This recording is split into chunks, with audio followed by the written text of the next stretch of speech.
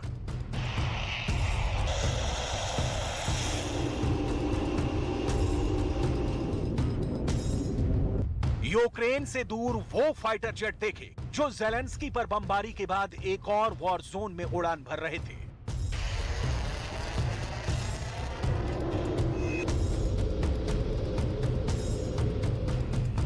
यहां Russian air force का Sukhoi 24 भी युद्धाभ्यास में शामिल रहा।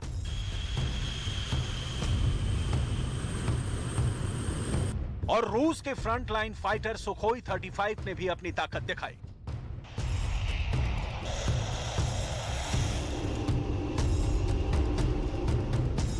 दुनिया सवाल पूछने लगी कि रूस के ये फाइटर बॉम्बर आखिर सीरिया में फिर इतने सक्रिय क्यों हो गए हैं और वो किस लिए इतनी बड़ी तादाद में ऑपरेट कर रहे हैं, क्योंकि यूक्रेन युद्ध के बीच रूस की एयरफोर्स का कहीं और पहुंचना बड़ी खबर बनना ही था।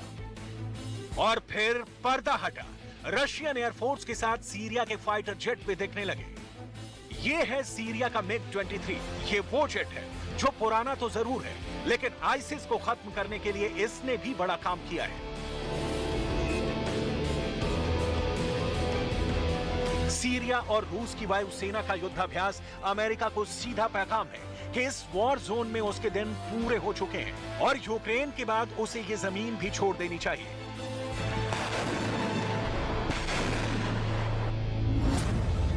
इस ज्वाइंट ड्रिल में रूस की तरफ से दो तरह के एयरक्राफ्ट शामिल हुए, पहला सुखोई 24 और दूसरा सुखोई 35, जबकि सीरिया की तरफ से मिग 23 और मिग 29 फाइटर जेट एक्सरसाइज में शामिल हुए। ये सभी रूस में बने जहाज हैं और सीरिया विमानों के अलावा ज्यादातर हथियार रूस के ही इस्तेमाल करता है। इस युद्धाभ्यास में रूस के फाइटर जेट्स ने सीरिया के लड़ाकू विमानों को कवर देने की प्रैक्टिस की। दोनों तरफ के विमानों ने रात में भी जंग लड़ने के तरीके आजमाए। रशियन एयरफोर्स और सीरिया की वायुसेना का एक साथ आना नया नहीं, लेकिन इस बार इनकी ज्वाइंट फ्लाइट्स की टाइमिंग मायने रखती है।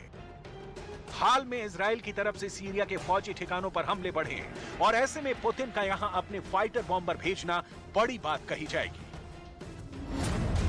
पुतिन अमेरिका को भी बताना चाहते हैं कि दुनिया में यूक्रेन ही एक वॉर जोन नहीं है। पुतिन ये भी बताना चाहते हैं कि उनकी रेंज अनलिमिटेड है और उनके दायरे को छोटा ना समझा जाए, क्योंकि पुतिन ने साफ साफ दिखाने की कोशिश की है कि उनकी रेंज यूक्रेन के बाहर सीरिया तक है। पुतिन बताना चाहते हैं कि यूक्रेन से आगे भी जरूरत पड़ी तो उनकी एयरफोर्स बमबारी के लिए तैयार रहेगी। वो दुनिया में कहीं भी किसी से भी निपटने के लिए तैयार है, चाहे वो नेटो हो, अमेरिका हो या फिर अमेरिका के दोस्त हो। हालांकि पुतिन का सीरिया में दखल एक और जरूरत भी साबित करता है जो पूरी नहीं हो रही। यूक्रेन में चल रही जंग में रूस को और मिलिशिया चाहिए जो उनको सीरिया से मिल सकते हैं, लेकिन सीरिया से रिपोर्ट आई है कि पुतिन को यहां से किराए वाले लड़ाके नहीं मिल रहे। सीरिया में पुतिन ने फौजी जुटाने की कोशिश की, लेकिन कुछ काम नहीं आया।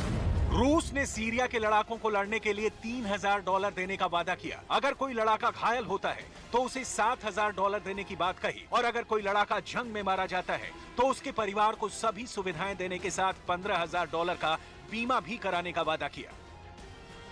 इसके बाद दावा किया गया कि 40000 लड़ाकों ने नाम रजिस्टर भी करवाया, लेकिन इसकी कोई पुष्टि नहीं की जा सकती। कुल मिलाकर यूक्रेन में चल रहे युद्ध के साथ दुनिया में एक और वॉर जोन बन सकता है। सीरिया पिछले एक दशक से इसका प्लेग्राउंड रहा है, क्योंकि रूस के विमानों ने अब एक बार फिर से सीरिया के आसमान में उड़ान भरनी शुरू कर दी है और वो अब अमेरिका की सेना को डराने वाली बमबारी भी कर रहा है।